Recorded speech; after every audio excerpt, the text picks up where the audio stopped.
Donc je suis Denis Perrin, enseignant-chercheur en philosophie à l'UGA. J'ai participé, autant je l'ai pu, et avec beaucoup de plaisir, à ce collectif qui s'est monté, le collectif Carmen.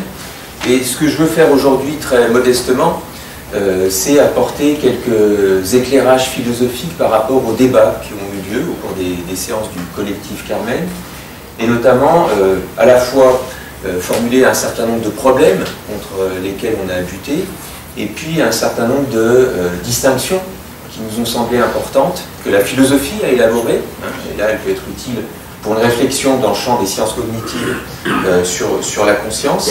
Et donc assez modestement, je voudrais faire état de ces différents points, des problèmes, des clarifications conceptuelles qui ont été importants pour notre travail au sein de Carmen. Je vais essayer d'être rapide, j'ai un quart d'heure, donc je surveille de près, je le sais. Simplement 3 points dans cet exposé préliminaire. D'abord, insister, je vais commencer par ça, par ce qu'on peut appeler le problème naturaliste de la conscience. On sait, notamment dans le domaine des neurosciences, qu'on décrit le cerveau en termes quantitatifs, en termes matériels. On parle de différence de potentiel, de vitesse de propagation, de densité de récepteurs, de volume des épines, etc. Mais est-ce que, en faisant ce travail-là de description en termes matériels et quantitatifs, on rend compte de ce que c'est que la conscience? Et vous voyez, c'est le symbole du collectif, la rose, et précisément, on a envie de dire que cette description, en termes quantitatifs et matériels, n'arrive peut-être pas à épuiser ce qu'on entend par mental ou psychologique. On perçoit la rose, on ressent quelque chose quand elle nous pique, on sent son odeur, et on peut douter qu'une description, en termes des notions que j'ai mentionnées il y a quelques instants, suffise à expliquer ce que c'est que cette expérience phénoménale que nous donne la conscience. Donc une question, qui est vraiment une question très importante au sein dans le champ des sciences cognitives, et une question notamment pour, je pense, pour mes collègues en neurosciences, et de savoir si une science de l'esprit, et notamment si une science de la conscience, la conscience et l'esprit considérés comme des phénomènes naturels, est possible. Et si oui, quelle forme est-ce qu'une science comme celle-là doit prendre? Alors, la façon dont on caractérise souvent chez les philosophes cette approche de l'esprit qu'on rencontre dans le champ des sciences cognitives, ça consiste, et dire cela, ça va me permettre de préciser le problème que j'ai commencé à soulever, on parle de naturalisme, d'approche naturaliste de l'esprit. Qu'est-ce que ça veut dire? Alors je vous épargne les détails, parce qu'il y a toutes sortes de versions du naturalisme, il y a des débats sans fin chez les philosophes sur ce qu'il faut entendre exactement par là. Mais si on est prêt à se satisfaire d'une définition relativement générale et basique, on pourra dire que pour une approche naturaliste de l'esprit, l'esprit est de même composition et régi par des lois de même type que les autres phénomènes étudiés par les sciences de la nature. Et quand on a une approche naturaliste, eh bien on considère qu'un modèle d'explication, c'est notamment l'explication réductionniste. Je prends un exemple tout simple, qui dit, par exemple, une bonne explication de ce que c'est que l'eau, c'est en donner la composition chimique, donc ses composants physiques, et puis en détailler les lois qui régissent le comportement des composants chimiques de l'eau. Et avec ça, on aurait, en allant très très vite, une explication naturaliste satisfaisante de ce que c'est que l'eau. Est-ce qu'on peut faire la même chose pour les états conscients, pour les états de conscience? Je vais revenir sur cette distinction un peu plus loin. Est-ce qu'on peut faire la même chose pour la conscience? Par exemple, si on dit que la douleur, c'est identique, même qu'on a dit que pour l'eau, l'eau était identique à cette molécule, est-ce que la douleur est identique à une stimulation des fibres C? Est-ce qu'en pratiquant une explication de ce type-là, on a capté, on a rendu compte de ce que c'était que l'expérience consciente? On peut en douter, évidemment. Et donc on peut se demander si une approche naturaliste de l'esprit, et plus précisément de la conscience, sont même possibles. Donc il y a un problème pour le naturalisme, et on peut en rendre compte, on peut le présenter de la façon suivante, c'est que le naturalisme a une double tâche. Il faut qu'il rende compte de la réalité physique de la conscience. Manifestement, c'est ce que disait Michel tout à l'heure en évoquant la référence à Descartes, peu de gens pensent aujourd'hui qu'il y a la conscience qui serait complètement détachée du corps, donc il y a une réalité physique de la conscience, et notamment une implémentation physique des états de conscience. Il y a aussi une efficacité causale de la conscience. Nos états conscients sont capables de déterminer notre comportement. Autrement dit, ils sont capables d'avoir une efficace causale par rapport à notre corps, au comportement de notre corps. Donc le naturaliste doit rendre compte de ça, mais il doit aussi rendre compte d'autres choses, à savoir de propriétés distinctives de la conscience. On a déjà évoqué la phénoménalité. Une autre propriété souvent mentionnée dans le champ de la philosophie de l'esprit, c'est l'intentionnalité. Je vais revenir sur ces deux propriétés-là, mais simplement le message là pour l'instant, c'est est-ce qu'une science naturaliste de l'esprit, et notamment de la conscience, est capable de s'acquitter de cette double tâche? Alors, on parle de la conscience, mais essayons d'être un peu plus précis sur ce qu'il faut entendre par là. L'exposé préliminaire de Michel a déjà évoqué certaines notions de conscience. Comme le disent certains philosophes, hein, j'en mentionne deux ici, j'en cite deux pardon ici, l'ennui c'est qu'on ne sait pas très bien si tout le monde parle de la même chose lorsque le mot conscience est prononcé et qu'on ne sait pas trop comment accorder nos discours. Et c'est évidemment une question qui est venue lors de nos séances de travail, Carmen, savoir ce qu'il fallait entendre exactement par conscience lorsqu'on utilisait ce terme-là.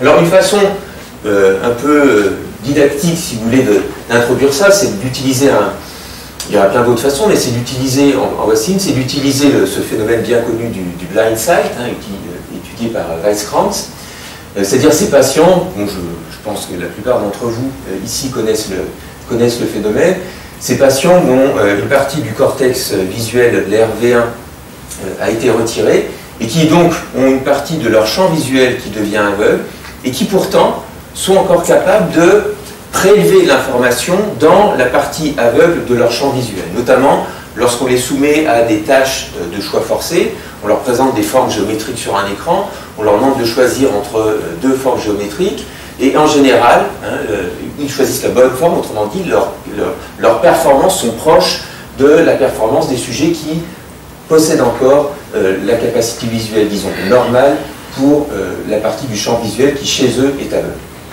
Alors évidemment, on a envie de dire, il leur manque quelque chose. Hein, il leur manque quelque chose. Et la question, c'est de savoir qu'est-ce qui leur manque. Et notamment, on a envie de dire, il leur manque une certaine forme, peut-être certaines formes au pluriel de conscience. Alors, essayons de préciser ce qu'il faut entendre par conscience. Hein. Évidemment, il y a une première distinction importante qu'on a faite dans nos réflexions, qui est bien établie, c'est la différence entre des états mentaux conscients et des états de conscience. Ce sont deux choses différentes. Dans un cas, on parle de certains états mentaux auxquels on attribue une propriété. Par exemple, la perception peut être consciente, la douleur peut être consciente, le guessing des patients blind sight est conscient. Mais on entend aussi par conscience, on utilise aussi ce terme dans le syntagme état de conscience, et dans ce cas-là, on pointe vers une propriété du sujet, pas une propriété de ses états mentaux, mais une propriété du sujet. Comme lorsqu'on parle de l'état de conscience de sommeil, de coma, de veille, s'il y a des états de conscience particuliers propres à ces différents états du sujet. Alors si on s'intéresse à la conscience au sens de ce terme tel qu'il apparaît dans l'expression état de conscience, eh bien dans le champ de la philosophie de l'esprit, il y a plusieurs concepts de conscience qui ont été distingués, et notamment ces deux concepts, la conscience phénoménale et la conscience d'accès, qui sont particulièrement importants pour capter précisément ce qui est problématique pour une approche naturaliste de la conscience, c'est-à-dire, Michel a évoqué le terme déjà tout à l'heure, le concept de conscience phénoménale. Et donc cette distinction, conscience phénoménale, conscience d'accès, a joué et joue encore un rôle très important dans le champ des sciences cognitives lorsqu'on réfléchit à ce que c'est que la conscience. C'est Ned Block, hein, notamment dans un article de 1995, qui a établi cette distinction, qui ensuite a eu une fortune très importante. Alors essayons en quelques mots de préciser ce qu'il faut entendre par là. Il distingue d'abord la conscience d'accès. Qu'est-ce que c'est que la conscience d'accès? Eh bien, c'est le fait, pour un système neurocognitif, précisément, d'accéder au contenu de certains états mentaux, un contenu informationnel, pourrait-on dire, par exemple, le contenu informationnel d'une perception, le contenu informationnel d'une croyance, ce à propos de quoi est la croyance, et de faire de ce contenu informationnel quelque chose qui peut jouer un rôle dans le fonctionnement du système cognitif. Autrement dit, comme le dit Ned Block, accéder à avoir une conscience d'accès à ce contenu informationnel de certains de nos états mentaux, c'est faire que ce contenu est prêt à être utilisé par le système cognitif. Imaginez que, je vous donne un exemple très basique, mais qui permet de saisir, d'illustrer ce premier concept de conscience. Imaginez que vous entendiez la sonnerie d'une cloche alors que vous êtes engagé dans une conversation. En un sens, vous voyez, vous avez conscience de cette sonnerie. Pourquoi? Ça vous apparaît. Mais en même temps, étant donné le fait que votre attention est concentrée sur la conversation dans laquelle vous êtes engagé, l'information qui vous vient par la perception, éventuellement et très probablement, ne sera pas utilisée par votre système cognitif. Si par exemple, vous avez une réunion à 3 heures, que la cloche sonne 3 fois, peut-être qu'il va falloir que vous sortiez de la conversation pour que le contenu informationnel de la perception devienne disponible et par conséquent, notamment, vous régliez votre comportement sur le contenu informationnel de la perception en question. Autrement dit, et vous voyez, on pointe déjà vers la distinction entre conscience phénoménale et conscience d'accès. Vous pouvez très bien avoir une conscience phénoménale de quelque chose sans avoir une conscience d'accès au contenu informationnel de la chose en question. Donc on a affaire ici avec la conscience d'accès, le fait que précisément un contenu informationnel puisse être utilisé dans votre raisonnement, puisse déterminer votre comportement. On a affaire à une notion fonctionnelle de conscience. Accéder, être conscient au sens de la conscience d'accès d'un état mental, c'est permettre au contenu informationnel de cet état mental de jouer un rôle dans le fonctionnement du système cognitif. Manifestement, les patients blindsight ont une conscience d'accès altérée. Bien. Alors, l'autre concept, c'est précisément ce concept si problématique lorsqu'on s'engage, comme on le fait dans le champ des sciences cognitives, dans un traitement, une approche naturaliste de l'esprit, c'est la conscience phénoménale. Qu'est-ce que c'est que la conscience phénoménale? Michel a projeté quelques diapos qui permettent de saisir ce qu'on entend par là. C'est que vous n'accédez pas simplement au contenu informationnel d'un état mental pour qui joue un rôle, ce contenu, dans le fonctionnement du système cognitif, c'est que l'état de conscience apparaît. Votre état mental apparaît. On parle parfois de la qualité subjective de l'expérience que l'on a lorsque précisément l'état mental en question apparaît. On parle du quale, on parle de qualia dans la littérature. On dit encore, c'est une expression très souvent utilisée, que on parle de l'effet que cela fait d'avoir tel état mental. Par exemple, avoir l'état mental de percevoir visuellement une balle de tennis. Si vous avez cet état mental et vous avez une conscience phénoménale de cet état mental, eh bien, la forme, la couleur, la texture de la surface de la balle de tennis vont vous apparaître. Dans ce cas, je remonte un peu, dans ce cas, on a affaire à un état, on a affaire à une forme de conscience qui n'est pas fonctionnelle. On pourrait donner des arguments, y compris des arguments empiriques pour cela. Donc, dans le cas de la conscience d'accès, on a une conscience qui est fonctionnelle au sens où elle joue un rôle dans le fonctionnement du système cognitif. Dans l'autre non, repensez à mon exemple des sonneries de la cloche. En un sens, les sonneries de la cloche vous apparaissent auditivement, et en même temps, le contenu informationnel de la sonnerie de la cloche ne joue aucun rôle, parce que vous n'avez pas une conscience d'accès du contenu de votre expérience auditive, ne joue aucun rôle dans le fonctionnement de votre système cognitif. Et manifestement, là aussi, les patients de blindsight n'ont pas de conscience phénoménale. Alors, je vois que le modérateur s'agite et par conséquent, il faut que moi-même je m'agite. Donc, ce qui est important, c'est ça le message, c'est que là, on a deux concepts de conscience qui sont bien distincts. On pourrait passer beaucoup de temps sur la question de savoir en quoi ils sont distincts, comment est-ce qu'ils interagissent l'un avec l'autre. Mais il semble qu'on ait affaire à une distinction importante. Et évidemment, le problème pour une explication naturaliste, c'est, certes, elle peut sans doute rendre compte de la conscience d'accès, mais est-ce qu'elle peut rendre compte de la conscience phénoménale? Est-ce qu'on peut faire ça? Alors, il y a des problèmes corrélatifs. Je mentionnais l'intentionnalité tout à l'heure, mais puisque le modérateur s'agite, je vais aller très très vite. Il y a d'autres aspects, d'autres propriétés distinctives de la conscience qui rendent difficile le projet scientifique d'une explication naturaliste de la conscience. Dernier point, si on revient armé de cette distinction entre conscience phénoménale et conscience d'accès, une question est précisément de savoir si, maintenant qu'on a délimité ce que c'était que la conscience phénoménale, si on peut, évidemment, est-ce qu'on peut proposer une explication naturaliste de la conscience phénoménale? C'est ce que David Chalmers, dans cette citation, je ne lis pas, mais que je voulais faire apparaître au moins, c'est ce que David Chalmers appelle le hard problem, le problème difficile. Et ce hard problem, il a été formulé notamment en termes de réductibilité ou pas de la conscience phénoménale à des réalités purement matérielles, purement corporelles. Vous trouvez dans la littérature, notamment philosophique, des positions très différentes là-dessus. Vous avez des gens très optimistes, hein, qui défendent la position neurophilosophique, comme les Churchland, qui disent que l'esprit est intégralement réductible à de la réalité matérielle et à des processus matériels.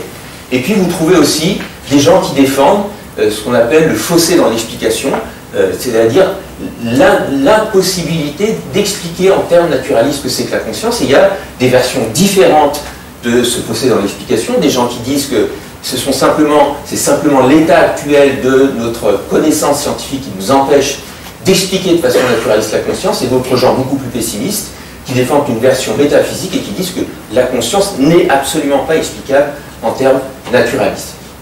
Simplement, parce que je pense que c'est un problème très important lorsqu'on s'engage dans cette démarche, une question c'est de savoir ce que c'est que la réduction. Quand on dit que la conscience pourrait être réduite à des processus physiques, matériels, avec quel travail, avec quel concept de réduction est-ce qu'on travaille? Et c'est déjà une question de savoir ce qu'il faut entendre par la réductibilité ou l'irréductibilité de la conscience à des processus physiques. On pourrait dire qu'on sait, en un sens, c'est une difficulté, qu'on ne sait même pas à quoi pourrait ressembler une explication, je dis ça de façon provocatrice, délibérément, à quoi même pourrait ressembler une explication naturaliste de la conscience phénoménale. C'est déjà un défi de donner la forme générale de ce que pourrait être une telle explication. Alors je vais passer très vite, parce que j'ai fini, en fait j'ai épuisé mon temps, mais vous voyez, on pourrait invoquer un certain nombre d'arguments en faveur de la réductibilité, des arguments contre la réductibilité. Pour la réductibilité, il y a la causalité mentale que j'ai déjà évoquée, la corrélation systématique entre des états mentaux et des états physiques. Très souvent, on s'est dit, dans nos débats, dans la lecture de nos articles, ben là, ok, il y a une corrélation très forte, très fine, qui est mise en évidence, mais c'est une corrélation. Une corrélation ne vaut pas identité, évidemment, et par conséquent, alors, c'est vrai qu'il y a de la corrélation, mais ce n'est pas un argument suffisant pour dire qu'on a réussi à proposer une explication naturaliste de la conscience phénoménale. Et puis, il y a des arguments, évidemment, contre la réductibilité. J'en ai mentionné un certain nombre dans ces diapos. Le fait que les états mentaux réfèrent à autre chose qu'eux-mêmes, la propriété d'intentionnalité, est-ce qu'on peut l'expliquer de façon naturaliste? Et il y a d'autres arguments qu'on pourrait invoquer. Je les laisse de côté, je pourrais revenir si la question se pose dans la discussion. Je laisse la parole à Carole.